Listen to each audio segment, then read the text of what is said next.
12 ज्योतिर्लिंगांपैकी एक महत्वाचं ज्योतिर्लिंग असलेलं त्र्यंबकराज, राजा म्हणतात त्याला महादेवाला, जो सर्वांचा राजा आहे असा त्या ठिकाणी. बरं तीनही देवता त्या ठिकाणी एकवटलेले आहेत. ब्रह्मा विष्णू महेश्वर सामोने बसले मनाई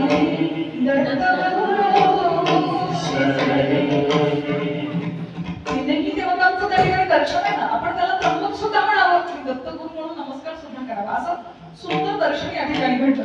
बरं आणखी एक सुंदर अनुभव, भर पावसात 7 दिवस कथा ऐकण्याचा सुंदर अनुभव मला मिळाला. कधी पाहिले का की 7 दिवस कंटिन्यू कथा सोडते. पडाजडी पण पाहायला मिळाली, पडाजडी सुद्धा बघायला मिळाली. तर बघा 7 दिवस वरून राजाची कृपा होते. आपण मानतो कुठल्याही यज्ञामध्ये पावसाचं येणं म्हणजे साक्षात पांडुरंगाची कृपा आपल्यावर वर्षाव होते की काय असा आभास असतो. 1 नाही 2 नाही, तब्बल 7 दिवस आपण त्या वर्षाचा आनंद घेतला.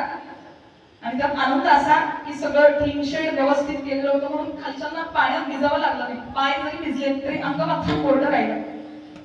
पावसाचा अनुभव मिळाला. 7 दिवस कंटिन्यू कथेचा अनुभव पावसामध्ये ऐकण्याचा एक वेगळाच अनुभव मिळाला. आज फुगडीचा अनुभव, मला फार आनंद होतो फुगडी खेळायला. आमच्या अनिल काकांना माहिती आहे कीर्तनकार लोकांचं फुगडी खेळणं होत नाही, बरोबर की नाही काका? हा, खूप वाटतं फुगडी खेळावी, थोडं नाचावं, हरिभजनामध्ये दंग व्हावं, फार वाटतं. प्रत्येक वेळी सप्ताहाला आम्हाला कथा गावी लागते. केव्हा खाली उतरणार, केव्हा फुगडी खेळणार, केव्हा नृत्य करणार, या सगळ्या गोष्टी राहून जातात. आज या ठिकाणी मनसोक्त फुगडी खेळण्याचा आनंद मला सुद्धा मिळाला. आणि सर्वात महत्वाचा अनुभव, हे सगळे तर आहेतच, हे सगळे अगम्य आहेतच, पण आश्चर्याची गोष्ट सांगते, गाड्यांच्या पार्किंगच्या ठिकाणी कीर्तन करण्याचा अनुभव मिळाला. सर्वात महत्वाचा अनुभव. कधी वाटलं होतं का असं की पार्किंग मध्ये कीर्तन करू? आमच्या वडिलांचा आशीर्वाद लहानपणीपासून आहे. त्यांनी तर भरपूर, आता तुम्ही सगळे रुजलेले पुजलेले मंडळी आहे, तुम्हाला कदाचित याच्यापेक्षा खतरनाक अनुभव मिळाले असतील यात शंका नाही. आमच्या वडिलांनी एक दिवशी पाण्याच्या टाकीखाली कथा केली होती. पाण्याची टाकी मस्त भरलेली, पूर्ण गावाला पाणी पुरतंय. त्याच्या धाकटूक 7 दिवसात जर छिद्र पडलं खाली पाणी आलं तर कसं वापर? त्यावर मजा करा, अनुभव घेण्यासारखे भरपूर असतात. पण हा पार्किंग मध्ये कीर्तन करण्याचा पहिल्यांदा अनुभव आहे. तुम्हाला एक काकडा वजन सगळं करण्याचा हा पहिल्यांदा अनुभव असू द्या. काय आहे ना, सीताराम सीताराम सीताराम कही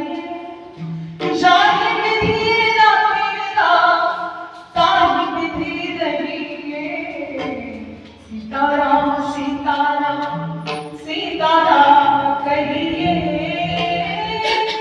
चाहे विधि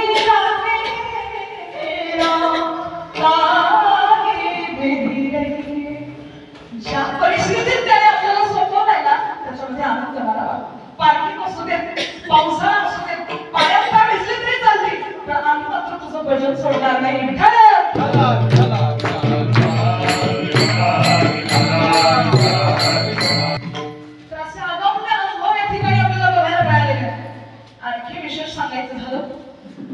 खरं सांगते ही कथा ही कीर्तन तुम्हाला झोप वगैरे नाही जाते. जरा डोळे उघडे ठेवून कीर्तन ऐका बरं. नुसतेच उघडे नका ठेवू. तुम्हाला आधी सांगितलं उघडे ठेवूनही झोपा लागतात. काही काही चष्मेवाले आतमध्ये झोपल्या की जागे ते पण कळत नाही. का जगले का? पण तरी थोडं येणारं जाणाऱ्यांकडे थोडं इग्नोर करा. इग्नोर समजते ना, दुर्लक्ष करा. येणारे जाणारे येणारच, कॉन्सन्ट्रेशन आपल्याला ठेवायचं आहे आणि सुंदर कीर्तन ऐकायचंय. कारण आजचा कितवा दिवस आहे? 7वा दिवस आहे. उद्या काला झाला की मग मात्र पुन्हा पार्किंग मध्ये तुम्हाला येऊन बसायची गरज. हा सुख सोहळा स्वर्गात नाही हो भेटत, इथे भेटतोय ना आपल्याला. 8 दिवस आहे. फार काही म्हणत नाही मी तुम्हाला की 12 वाजेपर्यंत बसा. तुम्ही म्हटलं तर बसू पण आपण हरकत नाही, पण एवढं लांबवायचंच नाही. अगदी थोड्या वेळापुरतं आपल्याला कीर्तन करायचंय. कीर्तनही तुम्हाला आधी सांगितलं तुमचा सगळ्यांचा हट्ट होता म्हणून, नाहीतर मी मस्त झोपायला गेले होते आतमध्ये की चला आता आराम करू. पण तेवढ्यात बाबांनी अनाउन्स केलं की आज दिदीचं कीर्तन आहे. म्हटलं की जरा आता पंढरीनाथ तूच सांगितलं. आमच्या काकांची फार इच्छा होती, उषा काकांची, आमच्या भंडाळे काकांची, सगळ्यांची इच्छा होती की दिदी कीर्तन व्हावं आणि त्यात मला साथ करणारे आमचे संपूर्ण गायक वादक बंधू मी माझे पितृतुल्य आहेत, माझ्या वडिलांसारखेच आहेत. मी आमची मुलगी आहे. बापाचा आग्रह, काकूचा आग्रह, आईचा आग्रह, सगळ्यांचा आग्रह म्हटल्यानंतर आता कशाला मागे सरायचं, आपण करून घेऊयात कीर्तन. आमच्या मंगळाई काकांची सुद्धा इच्छा होती म्हणून या ठिकाणी कीर्तनाला उभे आहे. तर म्हणून कीर्तनामध्ये अगदी कॉन्सन्ट्रेशन करून सगळं लक्ष देऊन कीर्तन ऐका. सर्वात महत्वाचा भाग तर असा आहे की कुठेही असू द्या, महत्वाचा भाग म्हणजे भगवंताची कृपा आपल्यावर झाली. 7 दिवसाची ज्ञानगंगा श्रीमद भागवत कथा आपल्याला ऐकायला मिळाली. भगवंताचं येणं म्हणजे भागवत कथेचं येणं असतं. ग्रंथ नव्हे हा श्रीकृष्ण गीते वेदी मनपूर्ण आणि अनन्य होता या शरण खचित कळे जन्म मरण. जन्म मरणाचा फेरा सुद्धा चुकवण्याची ताकद श्रीमद भागवत कथेमध्ये आहे. वाङ्मयी मूर्ती तिला बनवल्या जाते. भगवान कृष्ण जो पायाला देवळ घालून हातामध्ये वंशी धारण करून उभा आहे, संपूर्ण गोपिकांच्या मधात उभा आहे, मागे त्याच्या पाठीशी गौ माता आहे, त्याचं सुंदर असं ते स्वरूप म्हणजे श्रीमद भागवत कथा. त्याच्यामुळे श्रद्धेने निष्ठेने ती आपण विगत 7 दिवसांपासून ऐकली आणि ती ऐकली सुद्धा त्याच्या कृपेमुळेच ऐकली. आज आपण कीर्तनात बसलेलो आहे, हे नुसतंच कोणीतरी उभं राहावं, 4 शब्दाचं भाषण द्यावं, आपण समोर जाऊन बसावं, इतकं हे सोपं नाही बरं. हा कृपेचा खेळ आहे. माझ्यावर विश्वास ठेवू नका. नारद भक्ती सूत्रामध्ये नारदजी म्हणतात महत् संगस्तु दुर्लभो अलभ्यो अमोघश्च लभते तत्कृपैव. भगवंता महत् संगस्तु म्हणजे हा जो सत्संग आहे, ऐकताय ना, हा मुळे ठेवू नका, हा जो सत्संग आहे ना हा दुर्लभ आहे, अमोघ आहे आणि अलभ्य आहे. हा कधी न मिळणार आहे, पण तरी सुद्धा लभते, तरी सुद्धा तो मिळतो. कशामुळे? तत्कृपैव, तुझ्या कृपेमुळे तो मिळतो. तो दुर्लभ आहे आम्हाला माहिती आहे. चंद्रामृत सुखश्री बघेला असता जाता रविधर मिळलं, पाण्या वेळा सागर तर मिळलं, तरी साधूची भेटी न होईल. कधी मिळतील साधू, कधी त्यांच्या सानिध्यात सत्संग सुरुवात होईल आम्हाला माहिती नाहीये. फार दुर्लभ आहे, पण तो सुद्धा मिळेल तेव्हा तत्कृपैव. कृपा हा एकमात्र विषय असा आहे नव्यानो, अनाधिकार्याला सुद्धा मिळालेला पूर्ण अधिकार म्हणजे कृपा.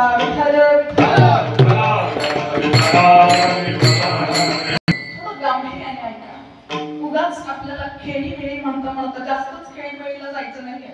थोडस कान उघडे ठेवून डोळ्यात केळी घालून सुंदर असं चिंतन ऐकायचं आणि उठताना कृष्ण दर्शन लालसा एवढा भाव आपल्याला घेऊन या ठिकाणी उठायचं. आजचं कीर्तन चांगलं झालं बा, आजचं कीर्तन फेल झालं बा, ही शब्द नसावेत आपल्या मुखामध्ये. काय असावं आपल्या मुखामध्ये? वा, कीर्तनामध्ये सांगितलं ना, कृष्ण दर्शन लालसा, पंढरीनाथ दर्शन लालसा, सांब सदाशिव दर्शन लालसा. त्या परमात्म्याची भेट एकदा मला व्हावी ही भावना या ठिकाणी उठताना असावी. म्हणून गांभीर्याने मी काय सांगत होते तुम्हाला, अनाधिकार्याला सुद्धा मिळालेला अधिकार म्हणजे कृपा आहे. आणि हे मी म्हणत नाही, ज्ञानोबा म्हणतात, ज्ञानदेव म्हणे तरलो तरलो आता उद्धरलो करो कृपे. ज्ञानोबा म्हणतात नसतो मी उद्धरलो, कधीच राहिलो असतो याच ठिकाणी, पण गुरु कृपा केवळ, गुरुची कृपा झाली आणि ज्ञानदेव म्हणे तरलो तरलो आता उद्धरलो करो कृपे. गुरुजींनी अशी कृपा केली, निवृत्तीनाथांनी असा वरदहस्त माझ्या डोक्यावर ठेवला, तर गेलो या सगळ्या भवसागरातून. कृपा इतकी महत्वाची आपल्या सर्वांवरती झाली. सत्संग मिळाला, वर्षाव आला, तरी सुद्धा आपण त्याचं नामचिंतन सोडलं नाही. त्याला भेटण्याची लालसा अंतःकरणामध्ये जागृत झाली. कुठेतरी असं वाटलं की वा, इतका सुंदर सोहळा कधीच नाही अनुभवला, पण आज अनुभवला. एवढी सगळी भावना अंतःकरणात जागृत झाली, याचा अर्थ भगवंताची कृपा झाली असं समजा. कथेमध्ये तर इतकं सुंदर वर्णन आहे की तुम्हाला कथेमध्ये येण्याची सुद्धा गरज नाही. तुम्ही घरून जर विचार केला की आज आपण कथेत जाऊयात, एवढा विचार सुद्धा तुम्हाला करून जाण्यासाठी फलद्रूप आहे. एवढा विचार अजून गेला तुम्ही कीर्तनाला, कथेला नाही गेला, घरीच नुसतं विचारलं की जाऊयात असं जरी मनात आलं तरी सुद्धा भगवंत अतीव कृपा त्याच्यावर केल्याशिवाय जात नाही. त्याच्या कृपेशिवाय सगळं काही अशक्य आहे. आणि माझ्यासाठी सुद्धा म्हणेल की अपुर्यपणे नाही मी बोलतो, सखा भगवंत कृपा त्याची. हे जे बोलणं आहे ना, हे जेही काही शब्दब्रह्म या मुखात प्रकट होत आहे, हे सुद्धा त्याच्या कृपेचंच फळ.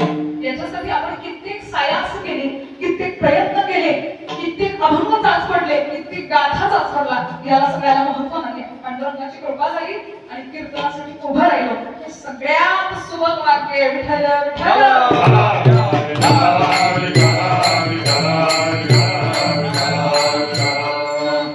म्हणून आता जरा तुम्ही पण माझ्यावर कृपा करा आणि जरा डोळे पुढे ठेवा. डुलक्या लागू देऊ नका. मला आत्मविश्वास आहे डुलक्या तुम्हाला लागणार नाही, पण किती थंडी, तुझा गारवा असा आहे ते लागू शकते. आमच्या तिकडे किती उकडतं, किती गरमी आहे तिकडे. आम्ही तर मस्त शांतीनं झोपा घेतला नाही का. आणि आम्ही जे तिकडून आलेलो मंडळी अशा छान गाढ झोपा लागली आम्हाला. आमच्याकडे फार गरमी आहे बाबा, तर थंडावा मिळाला. आम्ही मस्त छान आनंद घेतला या सगळ्या गोष्टींचा. कारण बरं इकडची थंडी सुरुवातीला गोडही वाटली, नंतर नंतर जरा त्रासदायकही वाटली. आता कीर्तनात ते पाय गार पडलेत, हात गार पडलेत. थंडीचा प्रभाव येताना त्या सौंदाणे गाव आहे तिकडे येताना बरोबर धुळ्याच्या पुढे थोडस सौंदाणे, हा तिथे थोडं चहा घेण्यासाठी थांबलो होतो आम्ही. मग तिथे दोन म्हाताऱ्या बसलेल्या होत्या. मी सहज गेली म्हणजे आजी कुठे चालल्या, काय चालल्या. आता आपल्या बायकांना गोष्टी जमतातच छान छान.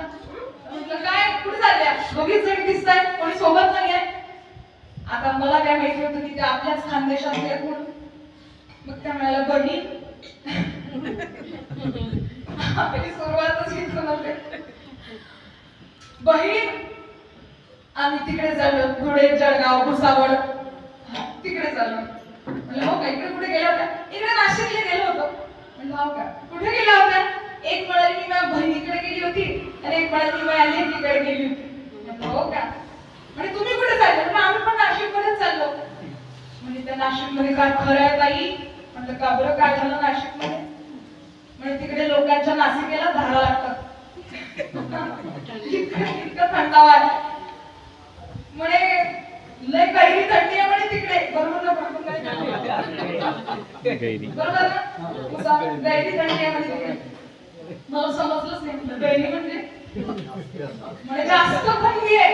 म्हटलं बरं. म्हणे गैरी थंडी आहे बाई, शूटर बिटर घेऊन जातो. शूटर शूटर कशाला पाहिजे. ओ माय, लय थंडी वाजते तरी नुसतं ओढणी ना दुपट्ट्याला भागत नाही, शूटर न्यावं लागते. म्हणजे आता तर आणलं नाही, विकत घेऊन घेतो पण खाली जातो, घालत जातो. काय ते मला स्पष्ट नाही. Just right. म्हणजे लय भयानक थंडी आहे तरी. म्हणलं हो का, तुला काय सांगू बहीण, मी लेकीकडे गेलती. मी ना 15 दिवस शूटर धुतलं नाही. असं कैकट झालं. त्या शूटर मधून वास येत होता, पण 15-20 दिवस झाले शूटर धुतलं नाही म्हणे. म्हटलं हा धुवायला पाहिजे होता आजी. माझी थंडी होती, कशी काय धुवू. मग ती दुसरी आई म्हणाली एवढं काही नावत नाही, तुला नुसतं 15 दिवस झाले शूटर धुतलं नाही. मी 2 महिने झाले अंग धुतलं नाही तर. मग मला तर समजलं नाशिक मध्ये थंडी आहे.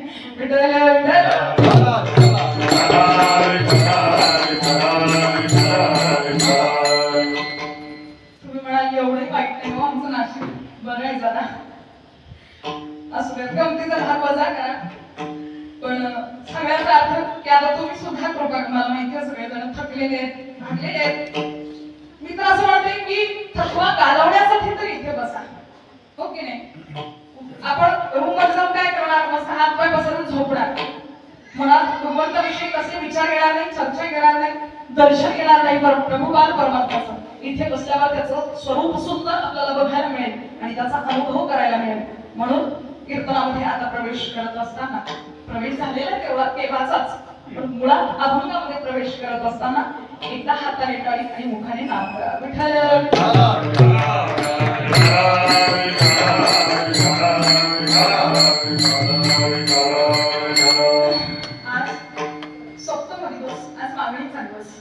प्रभुमान परमात्म्याला काहीतरी मागावं, उदात्त मागणं करावं, त्याच्यासमोर हात पसरवावेत आणि म्हणावं जगदीश्वरा काहीतरी दे. नेमकं काय मागायचं ते आपल्याला आजच्या कीर्तनातून बघायचं. पण त्याच्या आधी मला एका प्रश्नाचं उत्तर द्याल ना सगळे. मला सांगा, मागणं अवघड की देणं अवघड. बोला जरा, नाही समजला प्रश्न? मागणं अवघड की देणं अवघड? देणं अवघड. मागच्यांचं काय म्हणणं आहे? देणं अवघड. आणखी हे बघा, लॉक किया जाए अगर आपकी अनुमति हो तो, अगर गलत जवाब निकला तो गेम से हटा दिए जाएंगे, और सही जवाब निकला तो 7 करोड़. अमिताभ बच्चन तो 7 करोड़. तसं जरा व्यवस्थित उत्तर द्या. मागणं अवघड की देणं अवघड? दोन्ही नाही. मागणं अवघड कोणी म्हणतं ते. तर देणं अवघड ही म्हणणाऱ्यांची संख्या दाखवा जरा मला. हात वर करून. देणं अवघड. तुम्ही मला फारच परीक्षा घेताय आमची. आता कोणीच नाही म्हणत का देणं अवघड? बरं, मागणं अवघड याच्यात किती हात वर करा. हा, 2 3 4 5 6 7. अच्छा, एवढेच का? म्हणजे आता लॉक करू का की मागणं अवघड?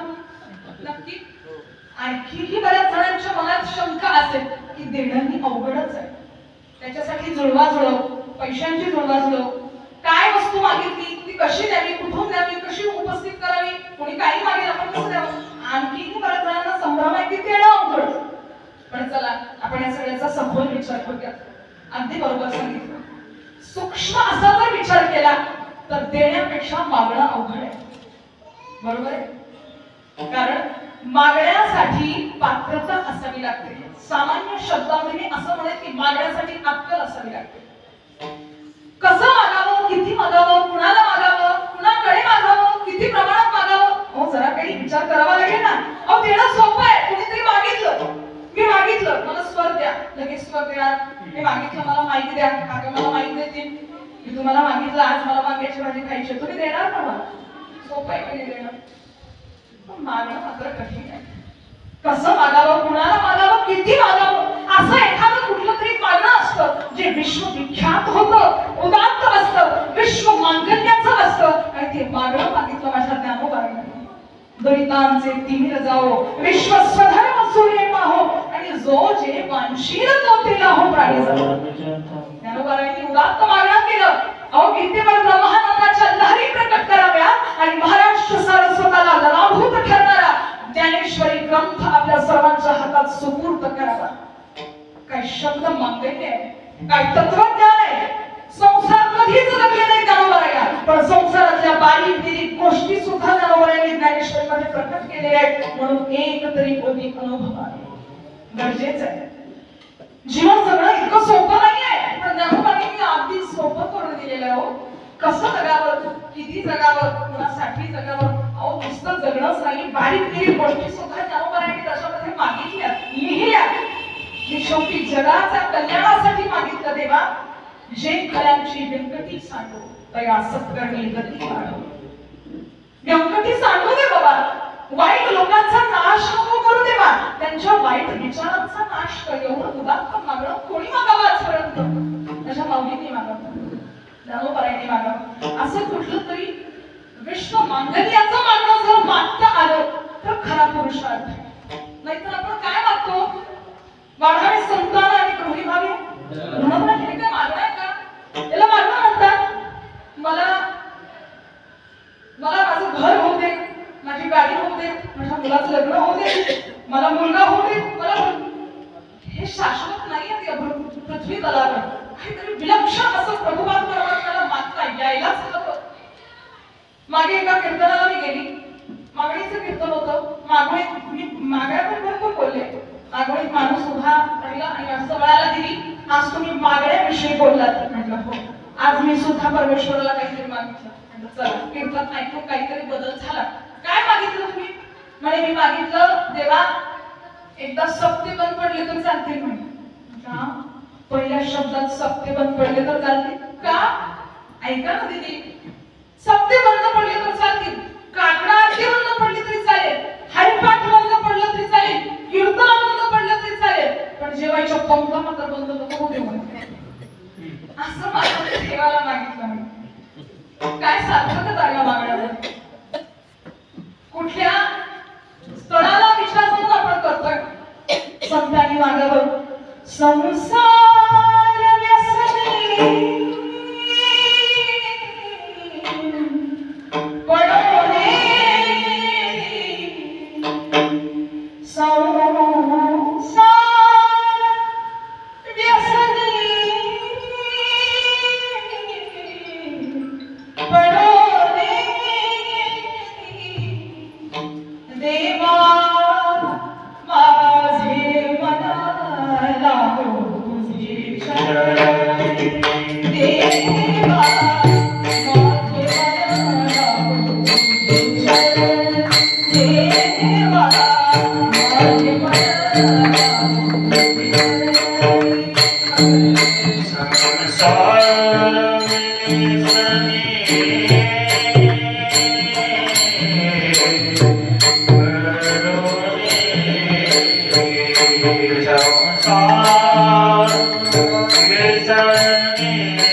देवा